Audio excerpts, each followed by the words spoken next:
एक retail investor जब mutual fund units को रिडीम करता है तो उस दौरान उसको दो प्रकार के टैक्स पे करने पड़ते हैं। पहला short term capital gain tax जिसे एसटीसीजी टैक्स कहते हैं और दूसरा long term capital gain tax जिसे एलटीसीजी टैक्स कहते हैं। Short term capital gain tax तब आपको देना पड़ता है अगर आपने कोई पैसा इन्वेस्ट किया म्यूचुअल फंड में और 1 साल से कम आपने उसको होल्ड किया और उसके दौरान जो आपको प्रॉफिट हुआ उस प्रॉफिट पर आपको 15% का short term capital gain tax पे करना होता है। Long term capital gain tax तब आपको पे करना होता है अगर किसी म्यूचुअल फंड यूनिट को आपने 1 साल से ज़्यादा समय के लिए होल्ड किया और उस यूनिट्स पर जो भी आपको रिटर्न जनरेट हुआ उस रिटर्न का आपको 10% टैक्स पे करना पड़ता है। अब म्यूचुअल फंड इन्वेस्टमेंट करने वाले रिटेल इन्वेस्टर के द्वारा short term capital gain tax को बचाने का कोई भी उपाय नहीं है, लेकिन long term capital gain tax जो कि आपको 10% पे करना पड़ रहा है, इसको आप बड़े आसानी से बचा सकते हैं टैक्स हार्वेस्टिंग के रूल का यूज करते हुए। अब यहाँ पर सवाल ये आता है कि टैक्स हार्वेस्टिंग क्या होता है और अगर टैक्स हार्वेस्टिंग के तहत हम प्रत्येक साल अगर पैसे को बचाते हैं और रिडीम करते हैं तो क्या कंपाउंडिंग इससे इफेक्ट होगी, क्योंकि लॉन्ग टर्म में जब जितना ज़्यादा समय के लिए आप अपने पैसे को होल्ड करके रखते हैं उतना ही कंपाउंडिंग अच्छे से काम करती है और उतना ही आपका पैसा ग्रो कर रहा होता है। तो एक बहुत बड़ी लोगों के मन में कन्फ्यूजन बना हुआ है कि जब हम टैक्स हार्वेस्टिंग करते हैं यानी प्रत्येक साल अपने पैसे को रिडीम करके री इन्वेस्ट करते हैं तो क्या इससे हमारी कंपाउंडिंग इफेक्ट होती है या नहीं, इसके बारे में इस वीडियो में डिटेल में जानेंगे। अंत तक जरूर जुड़े रहिएगा। नमस्कार दोस्तों, मेरा नाम है नीरज, आप देख रहे हैं फिनोबिट यूट्यूब चैनल। अगर आप इस चैनल पर पहली बार विजिट कर रहे हैं तो इसको सब्सक्राइब करते हुए बेल आइकन को प्रेस करना ना भूलें। सबसे पहले बात कर लेते हैं short term capital gain tax की। तो कोई भी म्यूचुअल फंड इन्वेस्टर 1 साल के लिए म्यूचुअल फंड में इक्विटी ओरिएंटेड म्यूचुअल फंड में एटलीस्ट इन्वेस्ट नहीं करता है। तो short term capital gain tax अगर हम लोग देखें तो इसको इग्नोर किया जा सकता है। क्यों? क्योंकि कोई भी इन्वेस्टर 1 साल से कम समय के लिए शायद ही म्यूचुअल फंड में आ रहा हो। ठीक है, तो हमारा मेन जो कंसर्न होगा वो long term capital gain tax को होगा, इसको बचाने को लेकर के होगा। अब जो केंद्र सरकार की तरफ से इनकम टैक्स डिपार्टमेंट के थ्रू जो हमें टैक्स में रिबेट मिलता है long term capital gain tax में, वो 1 लाख तक का मिलता है। यानी कि जो भी आपका इन्वेस्टमेंट है उस इन्वेस्टमेंट पर जो आपको रिटर्न मिला अगर वो 1 लाख के अंदर है तो कोई भी long term capital gain tax उस फाइनेंशियल ईयर में आपको पे करने की ज़रूरत नहीं पड़ती है। अगर आपका लॉन्ग टर्म जो टोटल रिटर्न है अगर वो 1 लाख से ज़्यादा है तो 1 लाख से जितना एक्सीड होगा उस एक्सीड अमाउंट पर आपको 10% का टैक्स पे करना पड़ता है। अब इसी सिस्टम का यूज करते हुए रिटेल इन्वेस्टर्स अपने टैक्स को मिनिमाइज कर सकते हैं या फिर लगभग आप कह लीजिए जीरो कर सकते हैं। कैसे समझते हैं इसको? आप स्क्रीन पर देख पा रहे होंगे एक रिटेल इन्वेस्टर के द्वारा मान लीजिए कि वन टाइम इन्वेस्टमेंट किया गया 10 लाख रुपए का और 5 साल तक उसने इसे होल्ड किया और 5 साल बाद जब वो पैसा रिडीम करता है तो ये 10 लाख की वैल्यू 20 लाख हो चुकी है। यानी कि ये जो टोटल अमाउंट हुआ इसमें प्रिंसिपल क्या था, ये 10 लाख और प्लस इंटरेस्ट दोनों शामिल है। तो केवल अगर हम लोग रिटर्न की बात करें तो हमारा रिटर्न कैसे कैलकुलेट होगा? रिटर्न कैलकुलेट करने के लिए ये जो टोटल अमाउंट है इसमें से ये जो 10 लाख है इसको हमें माइनस करना होगा। तो रिटर्न कितने का बना? रिटर्न बना इनका 10 लाख का। कितने का? 10 लाख का। यहाँ तक क्लियर हो गया। अब इस 10 लाख में से रिबेट जो हमें मिल जाएगा वो कितना मिल जाएगा? 1 लाख का। तो 1 लाख तक का तो छूट है तो रिबेट हमें 1 लाख का मिल जाएगा। तो जो टोटल टैक्सेबल अमाउंट हो जाएगा वो कितना हो जाएगा? टैक्सेबल अमाउंट इस 10 लाख में से 1 लाख घटा देंगे तो 9 लाख हो जाएगा। कितना? 9 लाख आपका टैक्सेबल अमाउंट हो जाएगा। और यहाँ पर आपको ध्यान ये देना है कि चूंकि मैं ये वन टाइम इन्वेस्टमेंट मान करके चल रहा हूँ कैलकुलेशन को इजी रखने के लिए, तो चूंकि ये 5 साल तक अपने यूनिट्स को होल्ड करके रखे हुए हैं तो ये long term capital gain tax के लिए एलिजिबल होंगे। Short term capital gain tax इनका नहीं लगेगा। तो long term capital gain tax कितना लगता है? 10% लगता है। तो इसका 10% अगर हम लोग निकाल दें तो आप स्क्रीन पर देखिए ये हो जाएगा आपका 90,000। कितना? 90,000। यानी कि जब 5 साल बाद वो अपना पैसा रिडीम कर रहे होंगे तो उनको टैक्स के रूप में इनकम टैक्स डिपार्टमेंट को 90,000 रुपया पे करना होगा जब वो अपना ITR फाइल करेंगे। तो इस 90,000 को बचाने के लिए ही टैक्स हार्वेस्टिंग किया जाता है। अब ये टैक्स हार्वेस्टिंग के तहत कैसे ये पैसे बचा सकते हैं इसको समझने के लिए पहले हमें टैक्स हार्वेस्टिंग समझना होगा। टैक्स हार्वेस्टिंग ये हमें बताती है कि प्रत्येक साल जो 1 लाख का रिबेट हमें दिया जाता है लॉन्ग टर्म कैपिटल गेन पर, उस 1 लाख को प्रत्येक साल हम रिडीम करते जाएं। जैसे मान लीजिए इन्होंने टोटल इन्वेस्टमेंट को होल्ड किया 5 साल के लिए। अब पहले साल में ये जो 10 लाख का इन्वेस्टमेंट है ये कुछ ना कुछ तो बढ़ा होगा। तो उस कुछ ना कुछ बढ़े हुए अमाउंट को अगर हम लोग रिडीम कर लेते हैं कहने का मतलब कि अगर वो 1 लाख से नीचे का अमाउंट है तो हमें कोई भी टैक्स नहीं पे करना पड़ता। अब जो पैसा हम रिडीम करेंगे उसमें प्रिंसिपल भी होगा और उसमें कुछ रिटर्न भी होगा, तो प्रिंसिपल प्लस रिटर्न मिलकर के जो टोटल अमाउंट बनेगा, जब हम उसको री इन्वेस्ट कर देंगे तो वो क्या बन जाएगा, वो प्रिंसिपल बन जाएगा। इसी प्रकार से दूसरे साल फाइनेंशियल ईयर में फिर से वो प्रिंसिपल अमाउंट बढ़ करके कुछ अमाउंट हो गया होगा। उस अमाउंट में से हम कैलकुलेट करके 1 लाख तक के अमाउंट को अगर जो रिटर्न है उसको अगर हम लोग रिडीम करें तो उसमें कुछ प्रिंसिपल भी बाहर आएगा और कुछ रिटर्न भी बाहर आएगा, और फिर से उसको री इन्वेस्ट कर दे तो वो क्या हो जाएगा, वो फिर से प्रिंसिपल में कन्वर्ट हो जाएगा। इसी प्रक्रिया को अगर हम लोग बार बार दोहराते रहें तो ये जो प्रिंसिपल अमाउंट है जो पहले साल में 10 लाख था, वो प्रत्येक साल चूंकि ये पैसा निकाला जा रहा है और उसे री इन्वेस्ट किया जा रहा है, तो जो टोटल प्रिंसिपल और रिटर्न मिला करके प्रिंसिपल अमाउंट जब हम लोग री इन्वेस्ट करेंगे तो वो बढ़ चुका होगा। हो सकता है कि मान लीजिए ये प्रिंसिपल अमाउंट बढ़ते बढ़ते मान लीजिए कि 18 लाख का हो गया चौथे साल के अंत में, 18 लाख।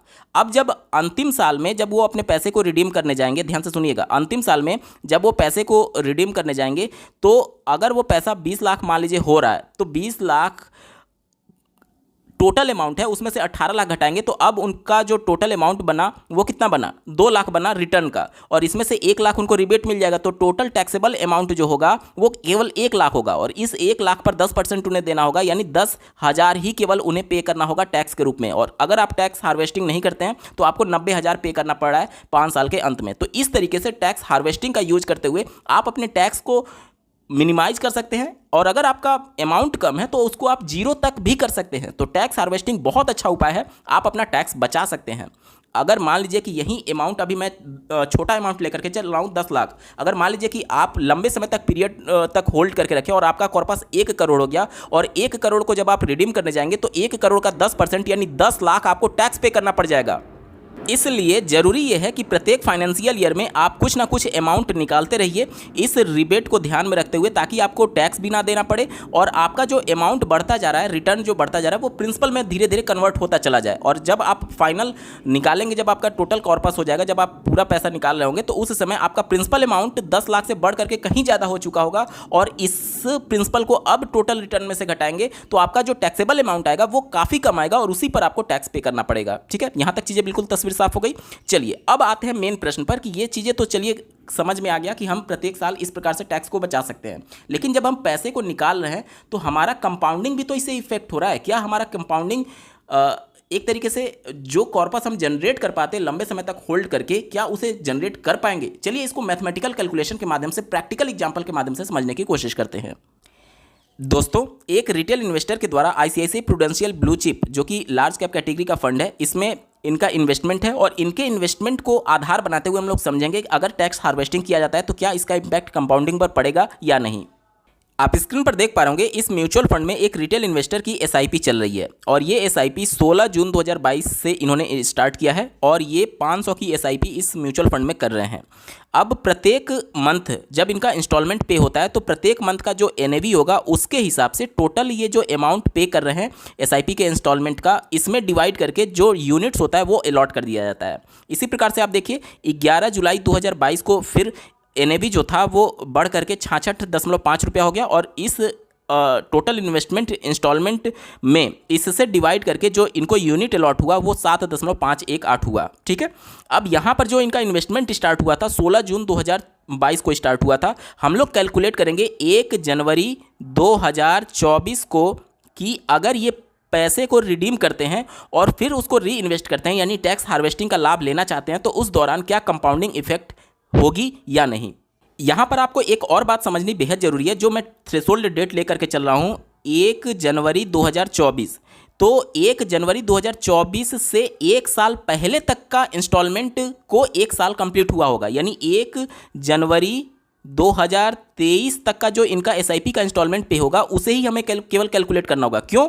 क्योंकि चूंकि हम लोग यहाँ पर लॉन्ग टर्म कैपिटल गेन की बात कर रहे हैं। लॉन्ग टर्म कैपिटल गेन वही माना जाता है जिस इंस्टॉलमेंट को 1 साल का समय कंप्लीट हो चुका है। तो चूंकि हम ये थ्रेशोल्ड डेट पर हम लोग कैलकुलेट करेंगे, तो इससे 1 साल पहले तक जिस इंस्टॉलमेंट को 1 साल कंप्लीट हो चुका है उसी इंस्टॉलमेंट को हम लोग यहाँ पर कैलकुलेट करने के लिए कंसीडर करेंगे। ठीक है, आप अपने स्क्रीन पर देखिए 11 अगस्त 2022 का जो इनका इंस्टॉलमेंट कटा था 500, और उसके हिसाब से जो इनको यूनिट अलॉट हुआ। इसी प्रकार से 12 सितंबर 2022, 11 अक्टूबर 2022, 11 नवंबर 2022, 12 दिसंबर 2022, और ये सारे यूनिट्स जो इनको अलॉट हुए हैं आप अपने स्क्रीन पर देख पा रहे होंगे।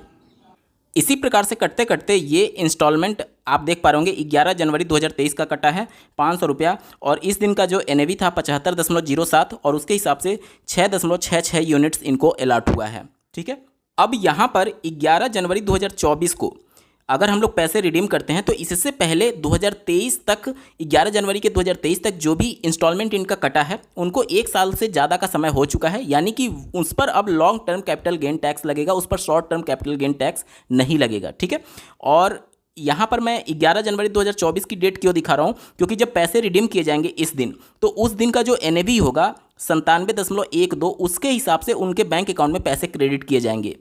अब पैसे रिडीम करने पर उनके बैंक अकाउंट में कितना पैसा क्रेडिट होगा इसको समझने के लिए आपको टोटल जो यूनिट्स है, टोटल यूनिट जो 11 जनवरी 2023 तक का उनका कटा है सबको हमें ऐड करना होगा, टोटल यूनिट्स हमें कैलकुलेट करना होगा 11 जनवरी 2023 तक का। ठीक है, तो चलिए टोटल यूनिट्स मैं सबको ऐड करके कैलकुलेट करता हूँ।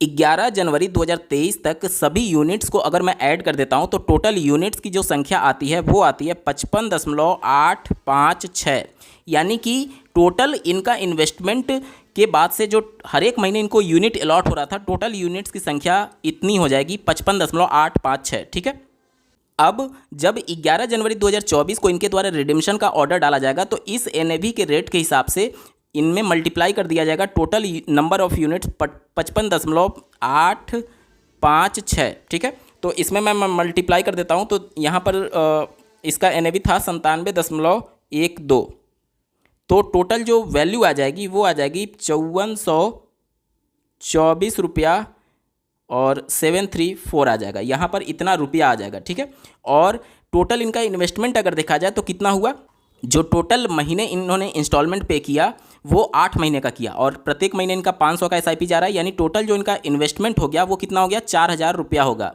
ये इनका इन्वेस्टमेंट हो गया। और टोटल अमाउंट कितना हुआ, टोटल अमाउंट आया था 54, और यहाँ पर मैं राउंड फिगर करने के लिए 25 कर देता हूँ। ठीक है, अब हमें कितना रिटर्न मिला, रिटर्न देखने के लिए हमें क्या करना होगा, इस टोटल अमाउंट में से जो हमारा प्रिंसिपल था उसको घटाना होगा, यानी सिंपली हमें 4000 यहाँ से घटा देना है, तो 5 2 4 और ये 1, यानी टोटल जो इनका रिटर्न बना वो 1425 रुपये का बना। अब ये मैं छोटा एसआईपी का अमाउंट आपको लेकर के दिखा रहा था, सिर्फ 500 का। अगर आप टोटल आपका अच्छा खासा कॉर्पस होगा, मतलब कि आप 10,000 15,000 अगर एसआईपी के थ्रू इन्वेस्टमेंट करते होंगे तो यहाँ पर ये जो वैल्यू आ रही है ये हो सकता है लाखों में हो चुकी हो। ठीक है, और अगर बहुत सालों से अगर आप कर रहे हैं तो हो सकता है बहुत ज़्यादा अमाउंट यहाँ पर दिख रहा हो, तो इसको देख करके कन्फ्यूज मत होइएगा, मैं सिर्फ आपको कॉन्सेप्ट समझाने की कोशिश कर रहा हूँ। ठीक है, चलिए अब हमें मतलब है इस टोटल अमाउंट से, जो टोटल अमाउंट आया था 5425 रुपया, इससे हमें मतलब है। अब हमने क्या किया कि 11 जनवरी 2024 को हमने पैसा रिडीम किया तो हमारे बैंक अकाउंट में इतना रुपया आएगा, लेकिन ये कब आएगा, 3 से 4 वर्किंग डे का समय लगता है, 3 से 4 वर्किंग डे का समय लगता है। अब उस दिन यानी 11 जनवरी 2024 को जब हम रिडीम करेंगे तो उस दिन रिडेम्पशन का ऑर्डर हमें 3 बजे से पहले डालना होता है, और 3 बजे से पहले रिडेम्पशन का ऑर्डर डालना पड़ता है।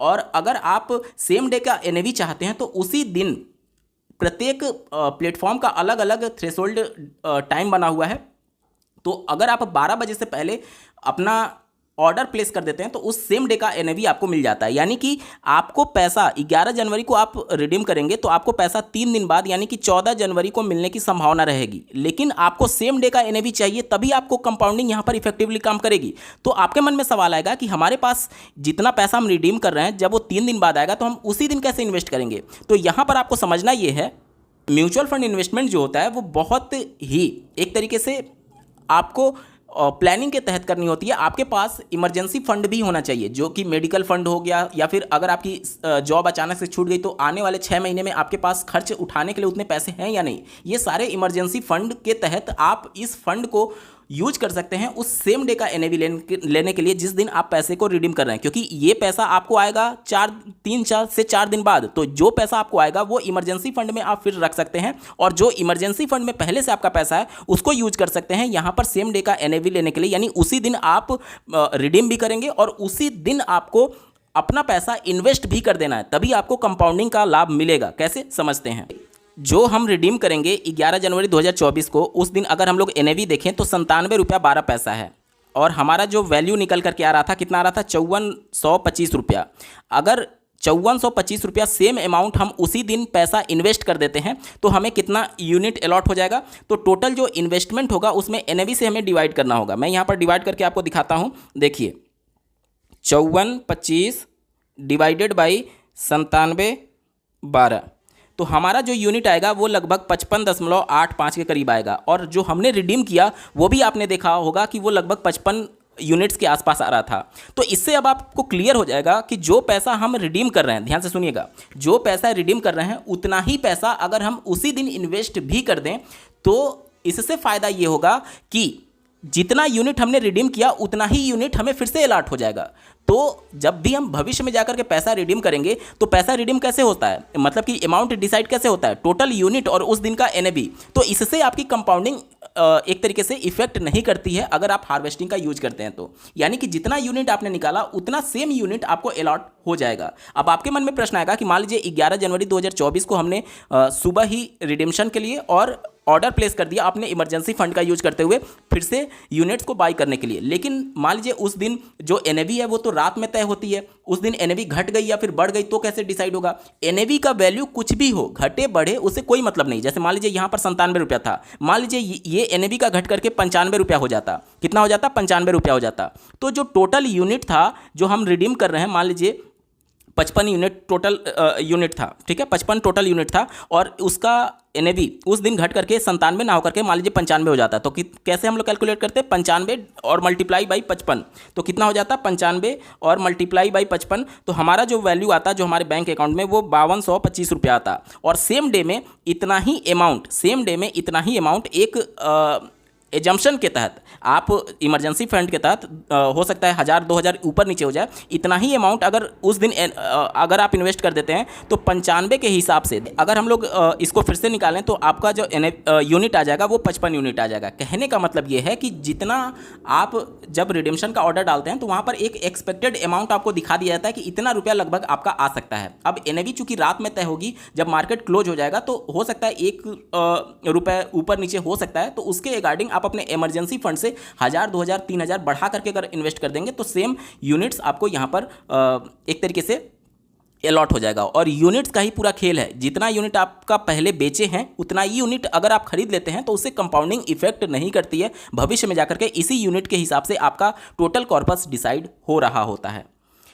दोस्तों यहाँ पर पूरे मैथमेटिकल कैलकुलेशन के माध्यम से मैंने आपको समझाने की कोशिश की है कि अगर आप टैक्स हार्वेस्टिंग का यूज करते हैं तो कोई भी इफेक्ट नहीं पड़ेगा आपके कंपाउंडिंग पर। इससे आप अपनी टैक्स लाइबिलिटी को मिनिमाइज कर सकते हैं और इवन अगर आपका कॉर्पस बहुत बड़ा नहीं है तो आप अपनी टैक्स लाइबिलिटी को जीरो भी कर सकते हैं। वहीं पर अगर आप 1 करोड़ का कॉर्पस जनरेट कर लिए और तब जाकर के पैसा निकाल रहे हैं तो 10 लाख आपका तुरंत long term capital gain tax पे करना पड़ जाएगा। तो आप टैक्स हार्वेस्टिंग का यूज करिए और निश्चित तौर पर इसको सबको यूज करना चाहिए और इससे आप अपनी टैक्स लाइबिलिटी को मिनिमाइज कर सकते हैं, इवन जीरो तक कर सकते हैं। आपको ये वीडियो कैसा लगा कमेंट के माध्यम से जरूर बताइएगा और ऐसे ही महत्वपूर्ण अपडेट के लिए चैनल को सब्सक्राइब करना ना भूलें। इस वीडियो को देखने के लिए आपका बहुत बहुत धन्यवाद। भगवान करे आपका दिन शुभ हो।